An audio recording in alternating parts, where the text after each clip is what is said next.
నమస్తే, welcome to Lakshmi talks. MLC Duvvada Srinivas వ్యవహారం ఇప్పుడు తెలుగు రాష్ట్రాల్లో హాట్ టాపిక్ గా మారింది. దువ్వాడ శ్రీనివాస్ ఫ్యామిలీ డ్రామా క్షణానికో మలుపు తిరుగుతూ ట్విస్టుల మీద ట్విస్టులు వెలుగులోకి వస్తున్నాయి. తన తండ్రి దువ్వాడ శ్రీనివాస్ తన తల్లితో కాకుండా వేరే మహిళతో వివాహేతర సంబంధం పెట్టుకున్నాడని ఆయన ఇంటి వద్దే ధర్నాకు దిగారు ఆయన కూతుళ్లు. ఈ నేపథ్యంలోనే గత వారం రోజులుగా ఈ రచ్చ నడుస్తూనే ఉంది. అప్పటి నుంచి ఇప్పటి వరకు కంటిన్యూ అవుతూనే ఉంది. అసలు 4 గోడల మధ్య పరిష్కరించుకోవాల్సిన ఈ ఇష్యూను ఇంత రచ్చ ఎందుకు చేసుకుంటున్నారు? ఎందుకు ఈ వివాదం ఇంత రచ్చరచ్చగా అవుతోంది? అసలు ఏం జరుగుతోంది? దువ్వాడ ఫ్యామిలీలో అసలు ఏం జరుగుతోంది అన్నది ఇప్పుడు రాజకీయంగా తీవ్ర చర్చకు దారితీసింది.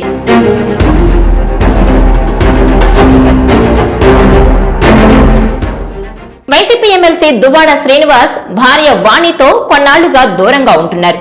ఈ నేపథ్యంలోనే వైసీపీ మహిళా నేత దివ్యల మాధురికి దగ్గరయ్యారు దువ్వాడ శ్రీనివాస్. ఇదే అసలు వివాదమని అంతా భావిస్తున్నా కూడా ఈ ఎపిసోడ్ లో రాజకీయ కోణము ఉందనే టాక్ వినిపిస్తోంది. దువ్వాడ, ఆయన సతీమణి వాణి, మాధురి రాజకీయ భవిష్యత్ కోసం ఎవరికి వారు పావులు కదపడమే ఫ్యామిలీ వారికి ప్రధాన కారణం అంటున్నారు.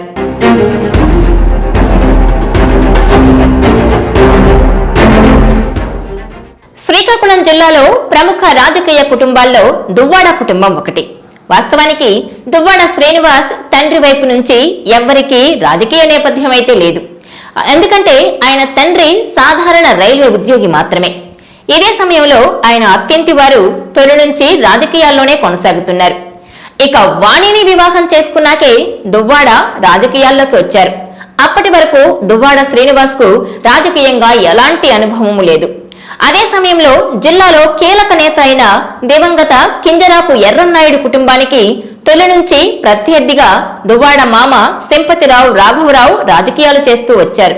ఈ నేపథ్యంలోనే దువ్వాడ వాణికి ఎప్పటి నుంచో రాజకీయ నేపథ్యం ఉంది. ఎర్రన్నాయుడు ఎమ్మెల్యేగా పోటీ చేసిన తొలి ఎన్నిక తప్పితే ఆ తర్వాత జరిగిన 3 ఎన్నికల్లోనూ దువ్వాడ మామ సంపతిరావు రాఘవరావే ఆయనకు ప్రత్యర్థి. ఇక దువ్వాడ వాణి సైతం 2004లో జరిగిన ఎన్నికల్లో ఎమ్మెల్యేగా పోటీ చేశారు. ఇలా దువ్వాడ కుటుంబం నుంచి ఆయన మామ, భార్య తప్పితే దువ్వాడ శ్రీనివాసే కింజరాపు కుటుంబానికి రాజకీయ ప్రత్యర్థులుగా పోరాడారు. అయితే గత ఎన్నికలకు ముందు టెక్కలి రేసులో దువ్వాడ కుటుంబం నుంచి కాకుండా మరొకరిని పోటీకి దింపాలని వైసీపీ అధిష్టానం భావించిందట. ఇక్కడే అసలు రాజకీయం మొదలై కుటుంబంలో చిచ్చుకు కారణమైందని చెబుతున్నారు.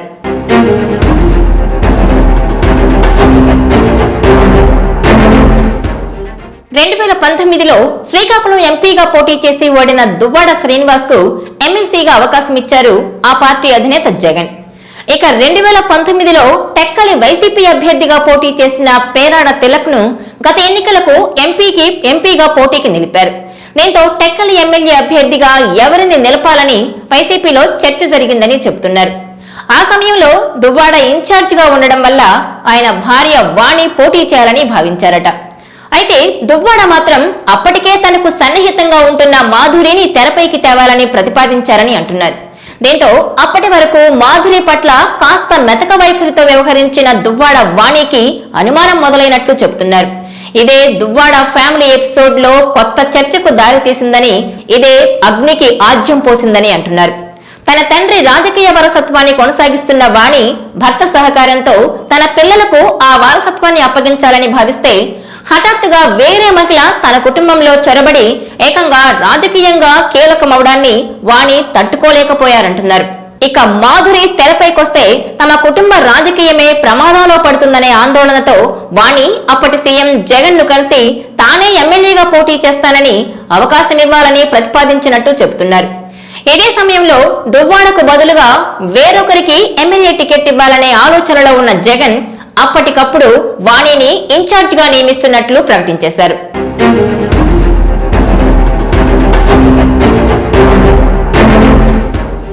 ఇక టెక్కలి కేంద్రంగా దువ్వాడ, మాధురి రాజకీయాలను భరించలేకపోయిన వాణి అధినేత ఆశీస్సులతో ఇన్ఛార్జి బాధ్యతలు స్వీకరించారు.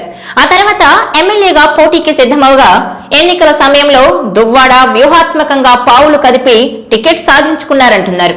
ఈ నేపథ్యంలోనే ఇండిపెండెంట్ గా కూడా పోటీ చేయాలని భావించారు వాణి.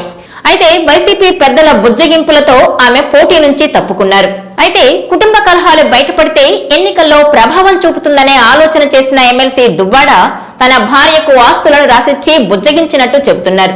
భర్త పేరిట ఉన్న ఆస్తులు, కంపెనీలు తన చేతికి రావడంతో ఎన్నికల సమయంలో శాంతించిన వాణి ఎన్నికల ప్రచారంలో మాధురి యాక్టివ్ అవడమే కాకుండా ప్రచారంలో అంతా తానే వ్యవహరించడంతో వాణి ఓర్చుకోలేకపోయారని, అందుకే ఇప్పుడు ఈ వివాదానికి తెరతీశారని చెబుతున్నారు. ఇక టెక్కలి కేంద్రంగా దువ్వాడ ఆయన స్నేహితురాలు రాజకీయాలు చేయాలని భావించటాన్ని భరించలేకపోయిన వాణి కుమార్తెలతో కలిసి వివాదానికి దిగినట్టు చెబుతున్నారు. ఎన్నికలకు ముందు ఆస్తులు రాసిచ్చినా రాజకీయంగా పిల్లలకు నష్టం జరగకూడదనే ఉద్దేశంతోనే దువ్వాడ ప్రస్తుతం నివాసం ఉన్న ఇంట్లోకి వెళ్లాలని వాణితో పాటు కుమార్తెలు నిర్ణయించుకున్నట్టు తెలుస్తోంది. తాము ఆ ఇంట్లో ఉంటే మాధురి అక్కడికి రాదని, ఆ విధంగా తమ కుటుంబ రాజకీయ మనుగడకు ముప్పు లేకుండా కాపాడుకోవాలని వాణి నిర్ణయించినట్టు సమాచారం. ఇదే సమయంలో తాను భర్తను నేరుగా ఢీకొట్టి ఎన్నాళ్లు తెరచాటుగా రాజకీయం చేసిన వాణి కొనసాగిన వ్యవహారాన్ని బయటకు లాగడం ద్వారా దువ్వాడ ఆయన స్నేహితురాలని రాజకీయంగా తొక్కేయడమో వాణి ఆలోచనేనంటున్నారు.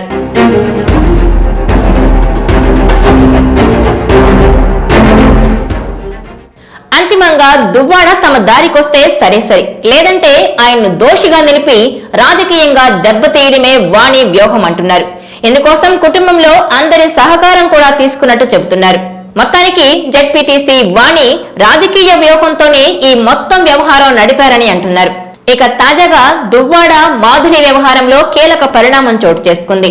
మాధురి చాలా మంచిదని, ఆమెతోనే ఉంటానని ఆమెకు మద్దతు ప్రకటించారు ఆమె భర్త, మాధురి భర్త. మాధురిపై ఎవరు ఎన్ని చెప్పినా తాను పట్టించుకోనని మాధురిని వదలనంటున్నారు. ఇక ఇదిలా ఉంటే ఎమ్మెల్సీ దువ్వాడ ఫ్యామిలీ వివాదంలో కీలక పరిణామం చోటు చేసుకుంది. తన భార్య మాధురికి భర్త మహేష్ చంద్రబోస్ మద్దతుగా నిలిచారు. రాజకీయాల్లో ఎదుగుతుందనే మాధురిపై తప్పుడు ఆరోపణలు చేస్తున్నారన్నారు.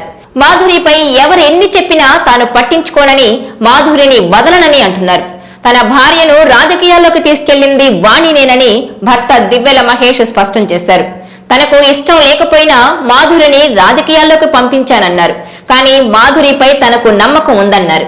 మరోవైపు దువ్వాడ శ్రీనివాస్ వాణి మధ్య వివాదం రోజురోజుకి ముదురుతుండటంతో కుటుంబ సభ్యులు జోక్యం చేసుకున్నారు. ఇద్దరి మధ్య సయోధ్య కుదిర్చేందుకు రాజీ చేసే ప్రయత్నాల్లో ఉన్నారు. ఆయన ముందు దువ్వాడ ముందు కొన్ని డిమాండ్లు కూడా పెట్టారు. దీనిపైనే వాణి కుటుంబ సభ్యులు చర్చలు జరిపినట్టు తెలుస్తోంది. దీని ద్వారా వివాదానికి ముగింపు పలకాలని బంధువులు ఇరువురికి సూచించారు.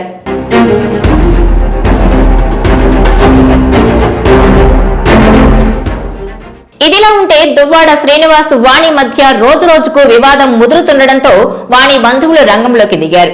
బంధువుల సమక్షంలో ఇరువురి కుటుంబ సభ్యులు చర్చలు జరుపుతున్నారు. వాణి డిమాండ్లేంటో తెలుసుకున్నారు.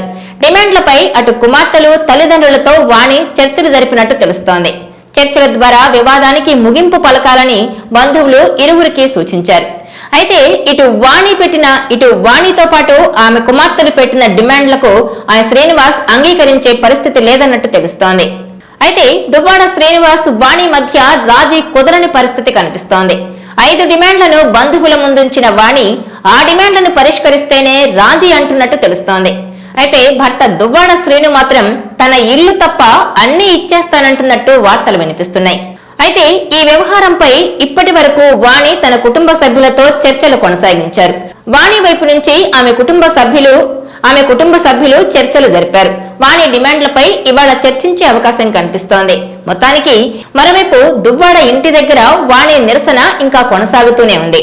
ఇక జిల్లాలో మంచి పేరు సంపాదించింది ఆమె. కోట్లు కూడా చూసింది. వందల మంది బలగాన్ని చూసింది. కానీ చివరకు దువ్వాడ శ్రీనివాస్ ఉదంతం వల్ల ఈ దుస్థితికి చేరుకోవాల్సి వచ్చింది అన్నట్లుగా మాధురి కన్నీళ్లు పెట్టుకున్నారు. మనుషుల్లో మానవత్వం ఉందనుకుంటే చివరకు మోసమే ఉందని ఎమోషనల్ అయ్యారామె. దువ్వాడ శ్రీనివాస్ మాధురిల బంధం గురించి వార్తలు ఎక్కువగా రావడంతో మనస్తాపం చెందిన ఆమె రోడ్డుపై ఆగి ఉన్న కారును గుద్దేశారట. ఇక దువ్వాడ శ్రీనివాస్ ఉదంతంతో ఈ దుస్థితికి చేరుకోవాల్సి వచ్చింది అన్నట్టుగా మాధురి కన్నీళ్లు పెట్టుకున్నారు. మనుషుల్లో మానవత్వం ఉందనుకుంటే చివరకు మోసమే ఉందని ఎమోషనల్ అయ్యారు. దువ్వాడ శ్రీనివాస్ మాధురిల బంధం గురించి వార్తలు ఎక్కువగా రావడంతో తీవ్ర మనస్తాపానికి గురయ్యారు మాధురి. ఆ తర్వాత తాను చనిపోవాలనుకున్నానని, అందుకే రోడ్డుపై ఉన్న కారును గుద్దేసినట్టు చెప్పారామె. ఈ ఘటనలో తీవ్ర గాయాల పాలైన ఆమె ప్రస్తుతం ఆసుపత్రిలో చికిత్స పొందుతున్నారు. విశాఖపట్నంలోని అపోలో ఆసుపత్రిలో చికిత్స పొందుతున్న ఆమె బెడ్ పై నుంచే ఈ వీడియో రిలీజ్ చేశారు. ఇదే ఇప్పుడు తెలుగు రాష్ట్రాల్లో హాట్ టాపిక్ గా మారింది. ఈ దువ్వాడ, వాణి, ఇటు మాధురి వ్యవహారం ఇంకెన్ని మలుపులు తిరుగుతుందో అన్నది తెలుగు రాష్ట్రాల్లో ఉత్కంఠగా మారింది.